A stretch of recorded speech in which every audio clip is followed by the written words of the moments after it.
इसकी चर्चा क्यों होने लगी है कि लालू जो है घुटने टेक दिए। तेजस्वी यादव ने चुनौती दे रखी है। उनके लोग कहते हैं कि 2025 में मेरी सरकार होगी। क्या लगता है उससे पुराना दिन लौट जाएगा? और खुले तौर पर उन्होंने ऐलान कर दिया है कि 75 सीट हम देंगे मुसलमानों को। 2019 के लोकसभा चुनाव में शून्य पर आरजेडी आउट हो गई। तो हम भी जो है हमारे बेटे के सिर पर भी मुख्यमंत्री के ताज आ सकता है। एक नई राजनीति उनकी शुरू हुई। तो ये जो ठहराव नहीं है तो स्वाभाविक था कि लालू प्रसाद जी चिंतित हुए। पनोरमा ग्रुप, जो सोचता है वो करता है। नमस्कार, आप देख रहे हैं न्यूज हार्ट। मैं हूं चंदन जहा। घुटने टेकने लगे कौन? तो लालू। कैसे? तो आज इसी कैसे को समझिए। और इस पर हमारे साथ बात करने के लिए हैं वरिष्ठ पत्रकार अजय मिश्र। सर, आपका इस कार्यक्रम में स्वागत है। धन्यवाद चंदन जी। सर, इसकी चर्चा क्यों होने लगी है कि लालू जो है घुटने टेक दिए? देखिए, लालू प्रसाद को जो उम्मीद थी, तेजस्वी यादव ने मेहनत भी की थी। ऐसा नहीं है कि ऐसे ही घर बैठे बैठे कोई उम्मीद पाल लिए। जबरदस्त मेहनत, लोकसभा चुनाव गर्दा सर, गर्दा उड़ा दिए थे हेलीकॉप्टर से मुकेश सहनी के साथ। हाँ, मुकेश सहनी के साथ। लेकिन उसका नतीजा जो है ना, अनुकूल नहीं आया। जो अपेक्षा लालू प्रसाद ने पाल रखी थी और तेजस्वी यादव जो उम्मीद को लेकर उछल रहे थे, वह सफल नहीं हुआ। कामयाबी उनको नहीं मिली। अब आगे विधानसभा चुनाव है, 2025 में सरकार बनाना, और तेजस्वी यादव ने चुनौती दे रखी है। उनके लोग कहते हैं कि 2025 में मेरी सरकार होगी। जहाँ भी जाते हैं, अब तो सरकार बनाने के लिए पद यात्रा पर भी निकलने वाले हैं। 17 अगस्त से संभावित है। अब पूरे बिहार का दौरा करेंगे, तो देखें क्या हासिल करते हैं। लोकसभा चुनाव से पहले भी उन्होंने किया है ना, पूरे बिहार का भ्रमण पद यात्रा उन्होंने की थी। लेकिन उसका सुफल क्या मिला, यह तो सामने है। इतना तय है कि शून्य से वो चौका लगा दिए। यह बहुत बड़ी उपलब्धि उनके लिए मानी जाएगी कि 2019 के लोकसभा चुनाव में शून्य पर आरजेडी आउट हो गई। चलिए, 4 गो सीट जीते, यह कामयाबी तेजस्वी यादव को जाती है। लेकिन दुखद स्थिति है कि विधानसभा क्षेत्र बार अगर तो विधानसभा अगर देखा जाए तो 34-35 सीट पर ही आरजेडी को बहुमत बढ़त नहीं। तो ये बहुत चिंताजनक बात है। अब विधानसभा चुनाव में सरकार बनानी है। वर्तमान में जो है 2020 के विधानसभा चुनाव में 79 सीट जीता था राजद, और अभी पिछड़ गया है लोकसभा चुनाव में। विधानसभा वाइज अगर वही स्थिति रही, उसमें कोई सुधार नहीं हुआ, तो सरकार कैसे बनेगी? और हार में बहुत कारक है। यह भी है, जैसे नवादा की हार के लिए राजवल्लभ यादव और उसके परिवार को माना जा रहा है। अकर में उनके परिवार को नजरअंदाज कर दिया गया, चाहे लालू यादव किए हों या तेजस्वी यादव, जिसने भी किया, लेकिन उसका परिणाम सामने आ गया। इसी तरह से सिवान में साहबुद्दीन की पत्नी हिना साहब ठुकराते रहे। नतीजा हुआ कि हिना साहब लड़ गई, उतर गई मैदान में। ठीक है, नहीं जीती। वो पहले भी 3-4 को चुनाव लड़ी थी, नहीं जीत पाई, नहीं जीती। लेकिन राजद के कैंडिडेट को, वह भी विधानसभा के अध्यक्ष रहे, अवध बिहारी चौधरी को धूल चटा दी। तीसरे नंबर पर धकेल दी। हालांकि वहां से जदयू की जो है विजय लक्ष्मी कुशवाहा वह जीतने में कामयाब रहे। ठीक है, हिना साहब भी हार गई, लेकिन लालू प्रसाद के कैंडिडेट को तो हराइए दी, 3 नंबर पर धकेल दी। और सबसे ज्यादा चोट लालू यादव को चोट लगी तो वह सीट है सारण। जो खबरें आती है, जो आप विश्लेषण देखिएगा, वो सब में से भी लगता है कि अल्पसंख्यकों में जो नाराजगी थी सीमान में मतलब हिना साहब के कारण, उसका असर साहबुद्दीन के परिवार को जो तरजीह नहीं मिली। नहीं मिली, उसका असर सारण में भी दिखाई पड़ गया।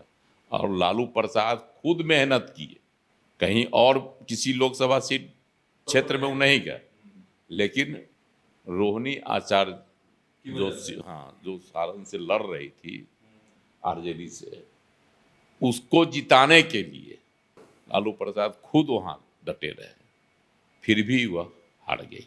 लालू प्रसाद को सदमा भी लगा, लालू प्रसाद को यह भी अब एहसास होने लगा कि हमारा जो भाई बंधु वाला वोट था, जिसको लालू प्रसाद कहते हैं कि दावे के साथ कि यादव तो हम हैं ही, यादव तो मेरे साथ रहेंगे ही, अब मुसलमान मेरे भाई हैं, वह मेरा साथ नहीं छोड़ सकते हैं, और बिहार में छोड़ते भी नहीं है मुसलमान उनका साथ, यह भी सच है। लेकिन इस बार लोकसभा चुनाव में कई जगह छोड़ दी, इस वजह से सीमान में भी उनको जो है मुंह की खानी पड़ी, और सारण में बेटी हार गई, पूर्णिया में भी सर। हाँ, अब पूर्णिया में जो है उनके मतलब क्या कहिए अजीज प्रत्याशी तेजस्वी यादव के पसंदीदा प्रत्याशी बीमा भारती पटकनी खा गई, और मुखर दुश्मन, राजनीतिक दुश्मन पप्पू यादव जो है ना झंडा बुलंद कर दिए। तो ये सब जो कारण बना, लालू प्रसाद को लगा कि अब लगता है सही में जो अल्पसंख्यक हमारा साथ छोड़ रहा है, मुसलमान छिटक रहा है। छिटक रहा है। तो अब जैसे दरभंगा में लाख कोशिश के बावजूद अल्पसंख्यक जो है ललित यादव को वोट नहीं दिया, ललित यादव बस 4 खाने चित हो गए। तो इसे कई उदाहरण हैं। तो इन उदाहरणों को देखते हुए लालू प्रसाद को लगा कि नहीं, अब मुसलमान को अपने साथ करना है तो शहाबुद्दीन के परिवार को अपने जोड़ना होगा।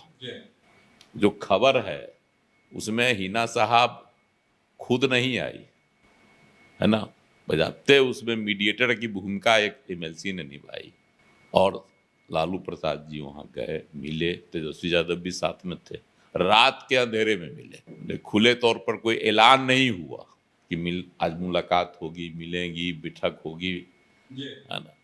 और वहां लालू प्रसाद एक तरह से सरेंडर कर दिए, इसके सामने तो हिना साहब के सामने, जिसको पार्टी ने क्या शहाबुद्दीन की मौत हो गई कोरोना की वजह से, उसके बाद से दूध की मक्खी की तरह हिना साहब को है ना राजद ने निकाल बाहर की स्थिति कर दिया था।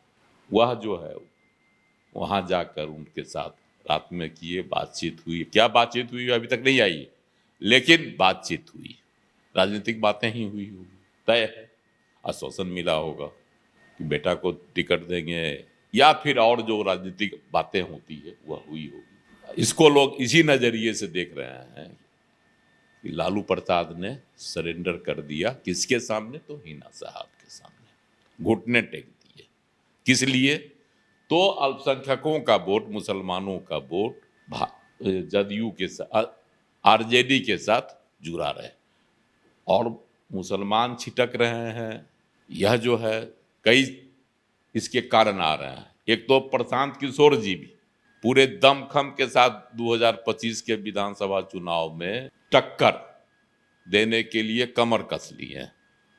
अब किसको चोट पहुंचाएंगे नहीं कहा जा सकता, लेकिन उनके निशाने पर मुख्य रूप से तेजस्वी यादव, और तेजस्वी यादव को ही वह टारगेट कर रहे हैं, और खुले तौर पर उन्होंने ऐलान कर दिया है कि 75 सीट हम देंगे मुसलमानों को। इससे भी भयभीत है राजद कि अगर प्रशांत किशोर की जो यात्रा हो रही है उसमें जो भीड़ जुड़ रही है, युवाओं में जो उत्साह दिखने को मिल रहा है, वह अगर वोट में तब्दील हो गया, और जिस तरह से मुसलमान नेता युवा वर्ग राजद से छिटक छिटक कर प्रशांत किशोर के साथ जा रहे हैं, वह भी राजद के लिए बहुत बड़ा चिंता का विषय।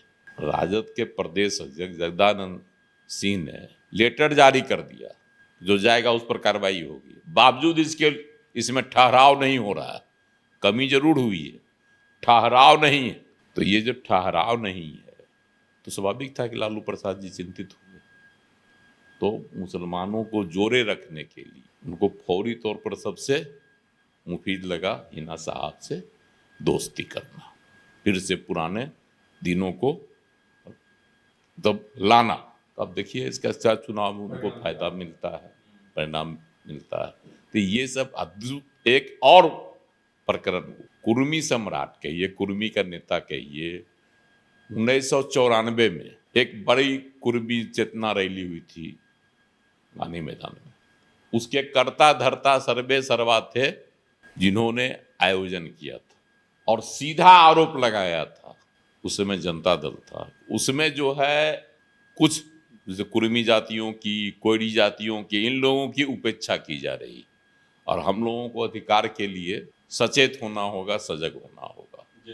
और उस मंच पर नीतीश कुमार जी भी गए थे और वहीं से नीतीश कुमार को नेता बनाया गया। और मतलब एक नई राजनीति उनकी शुरू हुई। बाद में समता पार्टी बनी जिसमें वो भी थे संस्थापक में सतीश कुमार। और नीतीश कुमार की राजनीतिक धारा, राजनीतिक पहचान वहीं से बनी, उसी गांधी मैदान की कुर्मी चेतना रैली से। आज जो मुख्यमंत्री हैं नीतीश कुमार 18 सालों से, उसी रैली की देन है। हालांकि समता पार्टी पहला बार चुनाव लड़ रही थी तो बहुत सफल नहीं रही थी 1995 में, लेकिन उसके बाद से धीरे धीरे आगे ही बढ़ती चली गई। आज उसी क्या कहते हैं कुर्मी नेता सतीश कुमार को कल जो है, शामिल तो बहुत दिन पहले हो गए थे राजद में, उनको जो है पार्टी का बढ़िया अध्यक्ष बनाया गया, उपाध्यक्ष बनाया गया। अब देखिए उनकी भी हुई पार्टी में जगह, उनके साथ भी वही हुआ, उनके सामने भी कई एक तरह से, हालांकि वह शामिल हुए, सरेंडर करना नहीं माना जा सकता, लेकिन उनको जो स्थान दिया गया, जो आसन दिया गया, वह क्या दर्शाता है कि कहीं न कहीं लालू प्रसाद जी की यह कोशिश है कि नीतीश कुमार को जो ऊंचाई तक पहुंचाए, उनको अपने साथ जोड़ लें, उनको सम्मान दें, पुराने साथियों को, तो हम भी जो है हमारे बेटे के सिर पर भी मुख्यमंत्री के ताज आ सकता है, इसलिए उनको वह सम्मान दिया गया। फिर से लालू प्रसाद अपने पुराने जो है ना उन लोगों को जोड़ रहे हैं, कुनबा मजबूत कर रहे हैं ताकि 2025 के विधानसभा चुनाव में जीत हासिल की जाए और तेजस्वी यादव को मुख्यमंत्री की कुर्सी पर बिठाया जाए। अब देखना है कि इस सब में कितना कामयाब होते हैं। वैसे उनकी एक कोशिश लोकसभा चुनाव में सफल रही, उन्होंने कुशवाहों को तोड़ा, लौकुश का समीकरण दरकाया, जिसका लाभ उनको मिला। अगर वह समीकरण नहीं दरकता तो आज जो 4 सीट पर जो जीते हुए हैं, राजद जीती हुई है या महागठबंधन के अन्य दल जीते हैं, 1-2 सीट छोड़ दीजिए सीमांचल वाली, तो उन सबों पर कुशवाहों के वोट का बहुत बड़ी भूमिका रही है। इसी वजह से लालू प्रसाद की अब कोशिश है, तो हिना साहब से भेंट मुलाकात कर अल्पसंख्यकों को जो है जो कभी रिझाने की किया था उसको रिझाने की कोशिश कर ली है। और दूसरा अब सतीश कुमार को सम्मानित पद देकर, एक सम्मानजनक पद देकर कुर्मी वोट में को भी दरकाने की कोशिश कर रहे हैं। मतलब नीतीश के फार्मूला को तोड़ रहे हैं, पूरी को तोड़ा जाए, इसी आधार पर जो है 2025 का विधानसभा चुनाव जीतना चाहते हैं। लेकिन सियासत में ये कौन किसके साथ कब होगा, किसके आगे कौन सरेंडर करेगा, किसको आंखें दिखाएगा, यह कहना संभव नहीं।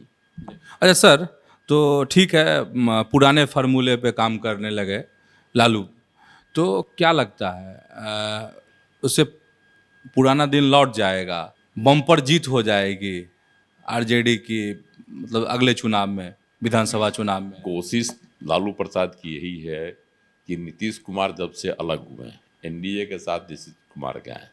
हालांकि यह भी तय है कि एनडीए को जो फायदा होना चाहिए था लोकसभा चुनाव में, वह अन्य राज्यों में नहीं हुआ। बिहार में बहुत घाटा नहीं हुआ, ठीक है, 2019 में 39 सीट जीती थी, इस बार 30 सीट जीती है, 9 सीट इसके खाते से निकल गया, मतलब। लेकिन विधानसभा में एनडीए भी पूरा जोर लगाए हुए, नीतीश कुमार भी पूरा जोर लगाए हुए हैं। भाजपा ने रिजल्ट आया लोकसभा का, उसी समय ऐलान कर दिया कि हम नीतीश कुमार की अगुवाई में ही चुनाव लड़ेंगे। ठीक, विधानसभा का चुनाव लड़ेंगे। तो एनडीए को दरकाने की भी जो है, दरकने की भी जो संभावना थी वह भी नहीं कहीं दिखाई पड़ रही है। अब फिलहाल जैसे तो समय है, राजनीति है। अब जैसे बिहार के विशेष राज्य का दर्जा, इस मुद्दे को लेकर आरक्षण भी है। आरक्षण की जो सीमा बढ़ाई गई बिहार में, उस पर सुप्रीम कोर्ट ने तत्काल रोक लगा दी है। उसके लिए 9वीं अनुसूची में शामिल करने की जो मांग है की जा रही है। इन तमाम मुद्दों को लेकर जिस तरह से नीतीश कुमार जी को उकसाने की कोशिश की जा रही है, लेकिन नीतीश कुमार चैन से हैं। आज भी जो है लोकसभा में मीसा भारती ने कही कि सरकार से अलग हो जाइए, जब आपकी बातें नहीं कोई मानता है, हाँ, अलग हो जाइए सरकार से। इन्हीं सब मुद्दों पर इसके पहले तेजस्वी यादव भी कह चुके हैं, लालू प्रसाद भी कह चुके हैं, है ना। आपको विधान परिषद में राबड़ी देवी ने भी कहा पद छोड़ देना, उनको छोड़ देना चाहिए, निकल जाना चाहिए सरकार से। जब कुछ हो ही नहीं रहा, कुछ हो ही नहीं रहा, कोई मानिए नहीं रहा है तब। लेकिन बावजूद इसके नीतीश कुमार अगंभीर हैं, गंभीर नहीं है। और आज तो पिछले दिनों देखे, कल आपको जो है इशू जो था, आपको वक्फ बोर्ड वाला जो इशू है, उस पर पिछले दिनों लोकसभा में कितना आक्रामक थे ललन सिंह सरकार के पक्ष में। और आज राज्यसभा में संजय झा ने जो क्या कहता है दया बहादुरी प्रकरण पर जिस तरह से उन्होंने कहा कि उसको कार्रवाई कीजिए, सॉफ्ट मत कराई बरतिए धनखड़ जी को, सभापति जगदीप धनखड़ को, तो ये सब दर्शाता है कि सरकार, केंद्र की सरकार में कहीं अभी कुछ होने वाला नहीं। लाख कोशिश कर ले राजद बिहार में नीतीश कुमार को उकसाने की, लेकिन सरकार चैन से चल रही है। तो इस सब को देखकर लालू प्रसाद को लग रहा है कि नीतीश कुमार को तोड़ ताड़ के एनएस होने नहीं किया जा सकता है। पुराने लोगों को मिला, इसीलिए वह पुराने लोगों के जो है दरवाजे पर दस्तक दे देकर जो है ना अपना घर मजबूत कर रहे हैं। तो आप समझ गए होंगे कि कैसे लालू प्रसाद ने अपने घुटने टेके हैं। तो ऐसे ही आप हमारे साथ जुड़े रहिए और देखते रहिए न्यूज़ हाट। धन्यवाद, नमस्कार।